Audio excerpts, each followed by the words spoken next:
بسم اللہ الرحمن الرحیم۔ السلام علیکم ناظرین۔ رات کا آخری پہر چل رہا تھا، ایسے میں اپنی نیند کی پرواہ کیے بغیر سلطان صلاح الدین ایوبی رحمۃ اللہ علیہ اپنا بھیس بدل کر گلیوں کا گشت کر رہے تھے تاکہ معلوم ہو سکے کون سی رعایا کس حال میں موجود ہے۔ ان کے ساتھ ان کے خاص وزیر بھی موجود تھا۔ وہ لوگ بہت خاموشی کے ساتھ ہر گلی کوچے کا چکر لگا رہے تھے کہ اچانک سے ایک گھر سے چند عورتوں کے رونے کی آوازیں آنے لگی۔ سلطان صلاح الدین ایوبی رحمۃ اللہ علیہ یکدم ہی چوکنا ہو گیا اور اس گھر کے قریب کھڑے ہو کر اندر کا حال جاننے کی کوشش کرنے لگے، لیکن عورتیں کچھ بول نہیں رہی تھی، بس مسلسل روئے جا رہی تھی۔ سلطان صلاح الدین ایوبی رحمۃ اللہ علیہ کافی دیر تک وہیں کھڑے رہے، پھر کچھ سوچ کر اپنے وزیر کے ہمراہ واپس محل آ گئے۔ صبح ہوتے ہی انہوں نے اپنے سپاہیوں کو کے ہمراہ اس عورت کے گھر یہ پیغام پہنچایا کہ سلطان صلاح الدین ایوبی رحمۃ اللہ علیہ انہیں دربار میں طلب کر رہے ہیں۔ وہ عورت کافی زیادہ گھبرا گئی تھی، لیکن سلطان کا دعوت نامہ کسی طور پر بھی ٹھکرا نہیں سکتی تھی۔ وہ فوراً ہی تھوڑی دیر بعد دربار کے وقت ہی سلطان کی عدالت میں پیش ہو چکی تھی۔ سلطان صلاح الدین ایوبی رحمۃ اللہ علیہ اپنی نشست پر ایک شان سے پرجمان تھے۔ انہوں نے آج کافی سارے لوگوں کو روک دیا تھا کیونکہ وہ آج صرف اس عورت کا مسئلہ سب سے پہلے حل کرنا چاہتے تھے۔ اس سے معلوم کرنا چاہتے تھے کہ وہ اتنا زار و قطار کیوں رو رہی تھی۔ وہ عورت ڈری سہمی سلطان کی عدالت میں کھڑی ہوئی تھی۔ تمام درباری تجسس کا شکار تھے کہ آج سے پہلے ایسا کبھی نہیں ہوا کہ سلطان نے رعایا کے آنے والے تمام لوگوں کو چند وقت کے لیے ٹھہرا دیا ہو اور کسی اور کا مسئلہ حل کر رہے ہوں۔ تمام درباری اس عورت کو بہت گہری نگاہوں سے دیکھ رہے تھے۔ یہی حال رعایا کے آئے ہوئے لوگوں کا بھی تھا۔ سلطان صلاح الدین ایوبی رحمۃ اللہ علیہ نے اس عورت کی جانب دیکھا اور بلند آواز میں کہنے لگے، اے بھلی عورت، ہمیں یہ بتاؤ کہ رات کے پہر تم اور تمہارے گھر کی عورتیں تیز آواز میں کیوں رو رہی تھی؟ آخر تمہارے یہاں کون سا مسئلہ درپیش آ گیا ہے جو تم لوگوں کو رونے پر مجبور کر رہا ہے؟ وہ عورت خاموش تماشائی کی طرح کھڑی ہوئی تھی۔ اس نے ابھی تک اپنا سر اٹھا کر سلطان کی جانب نہیں دیکھا تھا۔ انہوں نے ایک بار پھر بلند آواز میں اس عورت سے پوچھا، اے عورت، بولو، آخر کیا بات ہے؟ ہم تمہارا مسئلہ ہر حال میں حل کریں گے۔ اس عورت نے سلطان صلاح الدین ایوبی رحمۃ اللہ علیہ کی جانب دیکھا اور کہنے لگی، سلطان معظم، میں آپ کو اپنا مسئلہ تو بتا دوں گی، لیکن اس کے بعد میری عزت دو ٹکے کی بھی نہیں رہے گی۔ سلطان نے یہ بات سنی تو وہ کہنے لگے، تم بے فکر ہو کر ہمیں اپنا مسئلہ بتا سکتی ہو۔ کسی میں اتنی جرأت نہیں ہے کہ تمہاری عزت کے بارے میں کوئی بھی غلط الفاظ استعمال کرے۔ سلطان کا مان بھرا لہجہ سن کر وہ عورت روتے ہوئے کہنے لگی، سلطان معظم، مجھ غریب عورت کے پاس صرف ایک عزت ہی تھی جو ایک لڑکے نے خراب کر دی ہے۔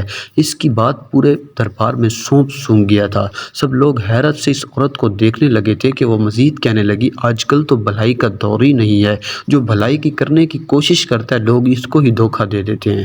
سلطان نے الجھے ہوئے انداز میں اس عورت کی جانب دیکھتے ہوئے پوچھا، ہم تمہاری باتوں کا مطلب نہیں سمجھ پا رہے، تمہاری عزت کس نے خراب کی ہے اور کس نے تمہیں دھوکہ دیا ہے؟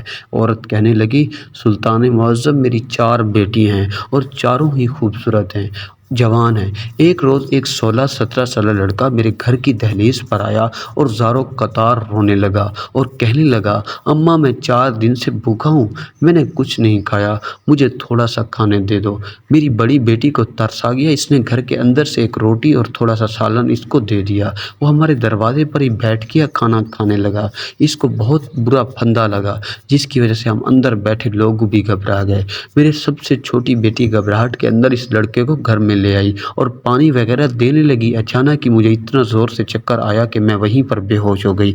میرے ساتھ میری موجود بیٹیاں، میری 4 بیٹیوں کا بھی حال مجھ سے بھی مختلف نہیں تھا، وہ لوگ بھی چکر کھا کر وہیں گر گئی، اور جب ہم چند گھنٹے کے بعد اٹھے تو میری 4 بیٹیوں کا حال برا تھا۔ وہ 16-17 سالہ لڑکا دیکھنے والا میری معصوم بیٹیوں کی عزت لوٹ کر جا چکا تھا۔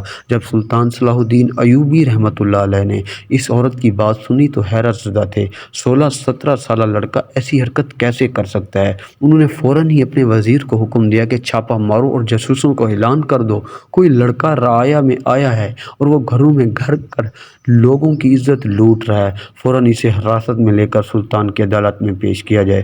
سلطان کا حکم فوراً ہی بجا لایا گیا۔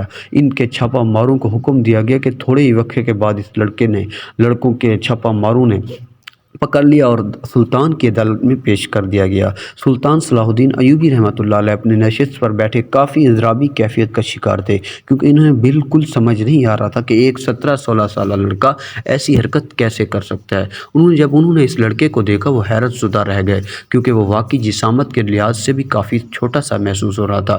اس سے چہرہ دیکھ کر کوئی بھی اس بات پر یقین نہیں کر سکتا تھا یہ انسان ایسا کام کر سکتا ہے۔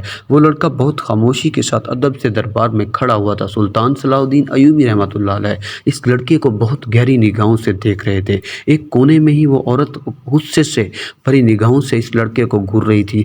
سلطان صلاح الدین ایوبی رحمۃ اللہ علیہ نے اس کی جانب دیکھا اور گرجتے ہوئے کہنے لگے، اے چھوٹے نوجوان لڑکے، تمہیں شرم نہیں آئی کسی کی بہن بیٹی کی عزت لوٹتے ہوئے، جبکہ تمہارے ساتھ ان لوگوں نے ہمدردی کی، بدلے میں تم نے ان کے ساتھ کیا کیا؟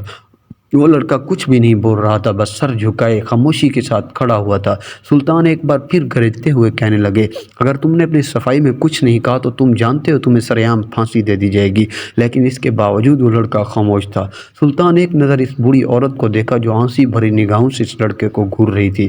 انہیں فوراً ہی اپنے سپاہیوں کو حکم دیا کہ اس لڑکے کو کال کوٹلی میں بند کر دیا جائے اور اس کو اگلے روز پھانسی دے دی جائے۔ سلطان کا حکم فوراً ہی بجا لایا گیا اور اس لڑکے کو گھسیٹتے ہوئے وہ دونوں سپاہی کال کوٹلی میں لے جا چکے تھے، جبکہ وہ بوڑھی عورت سلطان کو تشکر بگی نگاہوں سے دیکھ رہی تھی۔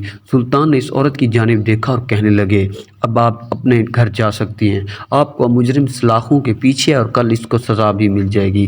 وہ عورت سلطان کا نام کا نعرہ لگا کر ان کو ڈھیروں دعائیں دے کر وہاں سے جا چکی تھی، لیکن سلطان صلاح الدین ایوبی رحمۃ اللہ علیہ ابھی تک اس کشمکش میں مبتلا تھے کہ ایک چھوٹا سا لڑکا ایسے کام کیسے کر سکتا ہے۔ انہیں بالکل سمجھ نہیں آ رہا تھا، اوپر سے اس کی اپنی صفائی میں کچھ نہ بولنا سلطان کو ٹھہکنے پر مجبور کر رہا تھا۔ سمجھ نہیں پا رہے تھے کہ وہ کام کیوں کر رہا ہے۔ رات کا آدھا پہر گزر چکا تھا۔ سلطان صلاح الدین ایوبی رحمۃ اللہ علیہ خاموشی سے اپنی خوابگاہ سے نکلے اور ایک نظر پورے محل میں دوڑائی اور قدم با قدم چلتے ہوئے کال کوٹلی کی جانب جانے لگے۔ وزیر داخلی دروازے سے موجود جب اس نے سلطان کو کال کوٹلی کی جانب جاتے ہوئے دیکھا تو وہ بھی ان کے پیچھے پیچھے چلنے لگا۔ ایک نظر اپنے وزیر کو دیکھا، بنا کچھ بولے وہ کال کوٹلی کے اندر مڑ گئے۔ کال کوٹلی میں موجود سپاہی فوراً ہوشیار ہو گئے، سارے قیدیوں کو سانپ سونگھ گیا چکا تھا۔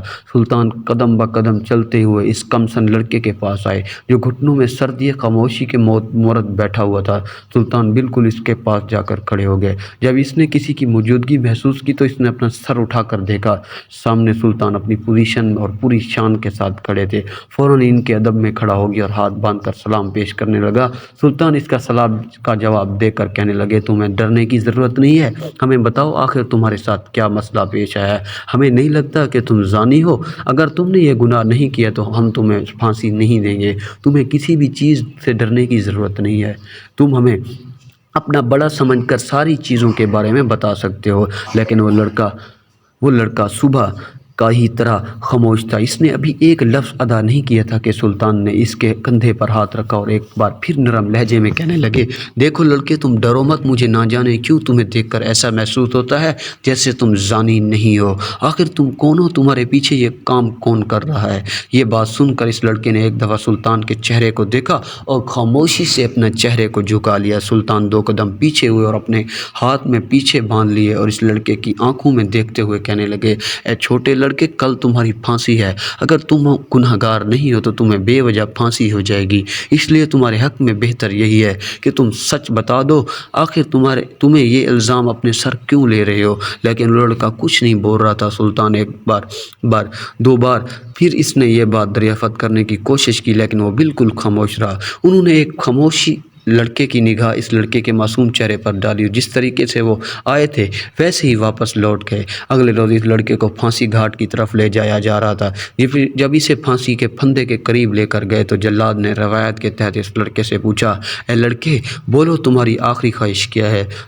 اس لڑکے نے نظر اس جلاد کو دیکھا اور کہنے لگا، ایک مرنے والے کی آخری خواہش کیا ہو سکتی ہے؟ اگر تمہاری کوئی آخری خواہش نہیں ہے تو میں تمہیں پھانسی دے دیتا ہوں، لیکن اگر تمہاری کوئی آخری خواہش ہے تو تم ہمیں بتا سکتے ہو۔ سلطان صلاح الدین ایوبی رحمۃ اللہ علیہ کا حکم ہے کہ ہر پھانسی والے شخص کو اس کی آخری خواہش پوچھی جاتی ہے۔ کافی دیر تک وہ لڑکا خاموشی سے جلاد کا چہرہ دیکھتا رہا اور پھر چند لمحے کے بعد جو بات اس نے کہی وہ موجود دو سپاہی اور جلاد کو حیران کر گئی۔ اس لڑکے کا کہنا تھا کہ وہ آخری بار تالاب میں تیرنا چاہتا ہے اور یہ آخری خواہش بہت انوکھی تھی۔ بہت سے لوگ آخری خواہش کے بدلے اپنے ماں باپ سے ملاقات کرتے ہیں، یا پھر بہت سا کھانا کھاتے ہیں، یا پھر کہیں گھومنے کے لیے جاتے ہیں، لیکن پہلی بار کسی نے ایسی خواہش ظاہر کی تھی۔ وہ آخری بار تالاب میں تیرنا چاہتا ہے۔ یہ بات فوراً ہی سلطان صلاح الدین ایوبی رحمۃ اللہ علیہ کے گوش گزار دی گئی کہ وہ بچہ تالاب میں تیرنے کی آخری خواہش کر رہا ہے۔ سلطان نے فوراً حکم دیا کہ اس بچے کی آخری خواہش پوری کی جائے اور خود بھی بذات اس تالاب کے قریب پہنچ گیا جہاں پر اس بچے کی آخری خواہش پوری کی جا رہی تھی۔ بہت سے سپاہی ارد گرد کھڑے ہوئے تھے، کیونکہ ایسے مجرم اکثر اوقات ایسی خواہش ظاہر کر کے بھاگ جاتے ہیں۔ اس وجہ سے کوئی بھی اس لڑکے کو بھاگنے نہیں دے سکتا تھا۔ سلطان صلاح الدین ایوبی رحمۃ اللہ علیہ نے اپنی پشت پر ہاتھ باندھے اس بچے کو بہت غور سے دیکھ رہے تھے۔ وہ تالاب کے قریب بیٹھ گیا اور اس نے اپنے پاؤں ڈال لیے، ایک طائرانہ نگاہ سے سب پر ڈالی اور خاموشی سے تالاب میں چھلانگ لگا دی۔ یہ سب عمل سلطان صلاح الدین ایوبی رحمۃ اللہ علیہ بغور دیکھ رہے تھے۔ وہ لڑکا کافی دیر تک پانی کے اندر ہی رہا، جب تک کہ سلطان صلاح الدین ایوبی رحمۃ اللہ علیہ کے ماتھے پر شکن پڑتے جا رہے تھے، کیونکہ وہ لڑکا اب کہیں بھی نظر نہیں آ رہا تھا۔ انہوں نے اپنے ایک سپاہی کو حکم دیا کہ آگے جا کر دیکھو وہ لڑکا کہاں ہے، اب نظر آ رہا ہے۔ وہ سپاہی سر اس بات میں ہلا کر تھوڑا سا آگے گیا اور اس نے غور سے دیکھنے کی کوشش کی۔ وہ یکدم ہی بے چین ہو گیا، سلطان کی جانب دیکھتے ہوئے کہنے لگا، سلطان معظم وہ لڑکا ڈوب رہا ہے۔ اور جیسے ہی اس نے یہ کہا تو سلطان نے حکم دیا کہ فوراً کود جاؤ، اس کو باہر نکال دو۔ سپاہی اس بچے کو جان بچانے کے لیے اس تالاب میں کود گئے، اس کو باہر نکال لیا گیا۔ اس کی سانسیں بہت دھیمی دھیمی چل رہی تھی۔ سلطان صلاح الدین ایوبی بے چین ہو رہے تھے۔ پہلے ہی وہ اس کا حق میں نہیں تھے کہ یہ بچہ زانی ہے، اور اب اس نے جو کارنامہ سر انجام دیا تھا یہ بات ظاہر ہو چکی تھی کہ وہ بچہ گناہ گار نہیں ہے۔ فوراً ہی سلطان نے اسے شاہی طبیب کے پاس لے جانے کا حکم دیا اور خود بھی اس بچے کے ساتھ شاہی طبیب کے پاس چلے گئے۔ شاہی طبیب نے اس بچے کو اندر لے کر کمرے میں جا چکے تھے اور اس کا علاج کر رہے تھے۔ تھوڑی دیر بعد وہ اس کا علاج کر کے باہر آئے تو سلطان صلاح الدین ایوبی رحمۃ اللہ علیہ بے چینی کی حالت میں باہر ٹہل رہے تھے۔ وہ طبیب سلطان کے سامنے ادب سے کھڑے ہو گیا اور کہنے لگا، سلطان معظم اس بچے کی حالت اب قدرے سے باہر ہے، لیکن ایک بات مجھے سمجھ نہیں آ رہی، اس بچے پر الزام وہ زانی ہے، لیکن اس کی اتنی عمر نہیں ہے وہ کسی کے ساتھ زنا کر سکے، وہ بہت چھوٹا ہے، اور جتنا اپنے تجربے کے ساتھ کہہ سکتا ہوں اس نے ابھی تک کسی کے ساتھ بھی غلط کاری نہیں کی ہے، میں اس کا مکمل چیک اپ کر چکا ہوں۔ سلطان حیران ہو کر شاہی طبیب کو دیکھ رہے تھے۔ شاہی طبیب مزید کہنے لگے، سلطان معظم مجھے لگتا ہے اس بچے پر کوئی الزام لگا رہا ہے، یہ بے قصور ہے، آپ کو چاہیے کہ ایک دفعہ اس سے آرام سے بات کر لیں اور پتہ کرنے کی کوشش کریں، کیونکہ مجھے لگتا ہے کہ اس کو پھانسی غلط دی جا رہی ہے۔ سلطان صلاح الدین ایوبی رحمۃ اللہ علیہ ہی اس حق میں نہیں تھے، اور اب شاہی طبیب کی بات سن کر تو انہیں مکمل یقین ہو چکا تھا۔ وہ سب لوگوں کو باہر ہی ٹھہرانے کا بول کر خود اکیلے ہی اس کمرے میں گئے جہاں پر اس بچے کا علاج ہو رہا تھا۔ وہ آنکھیں موندے لیٹے ہوئے تھا۔ سلطان صلاح الدین ایوبی رحمۃ اللہ علیہ اس کے پاس جا کر بیٹھ گئے اور دھیرے سے اس کے بالوں میں انگلیاں چلانے لگے۔ اس کی کسی ہاتھ کا لمس اپنے بالوں میں محسوس کیا تو چونک کر اپنی آنکھیں کھولی۔ جب سلطان صلاح الدین ایوبی رحمۃ اللہ علیہ کو دیکھا تو خاموشی کے ساتھ اٹھ کر بیٹھ گیا تھا۔ سلطان صلاح الدین ایوبی رحمۃ اللہ علیہ نے اس بچے کی جانب شفقت بھری نگاہوں سے دیکھا اور کہنے لگے، جب ہم تمہیں پھانسی کی سزا دے کر تمہیں موت کے گھاٹ اتارنے ہی رہے تھے تو تم نے خودکشی کرنے کی کوشش کیوں کی؟ آخر تم کون سا شاہی طبیب کا کہنا ہے کہ تم ابھی تک پاک ہو؟ تم نے کسی کے ساتھ بھی زنا نہیں کیا، تم خود پر الزام کیوں لے رہے ہو؟ آخر کار اس بات کے پیچھے کیا حقیقت ہے؟ اگر تم ذرا برابر بھی جھوٹ بولنے کی کوشش کی تو یاد رکھنا، ہم تمہیں پھانسی نہیں دیں گے، نہ ہم تمہیں کال کوٹڑی میں بند کریں گے، بلکہ ہم تمہیں 100 کوڑے پوری رعایا کے سامنے لگائیں گے۔ مرنے سے زیادہ اذیت تمہیں 100 کوڑے کی ملے گی۔ وہ لڑکا سہمی ہوئی نگاہوں سے سلطان صلاح الدین ایوبی رحمۃ اللہ علیہ کے روشن چہرے کو دیکھنے لگا اور خاموشی سے سر جھکا کر آہستہ آہستہ اپنے اوپر گزری ساری روادات سلطان کے گوش گزار دی، جبکہ سلطان صلاح الدین ایوبی رحمۃ اللہ علیہ کے چہرے کی عضلات دھیرے دھیرے تبدیل ہوتے جا رہے تھے۔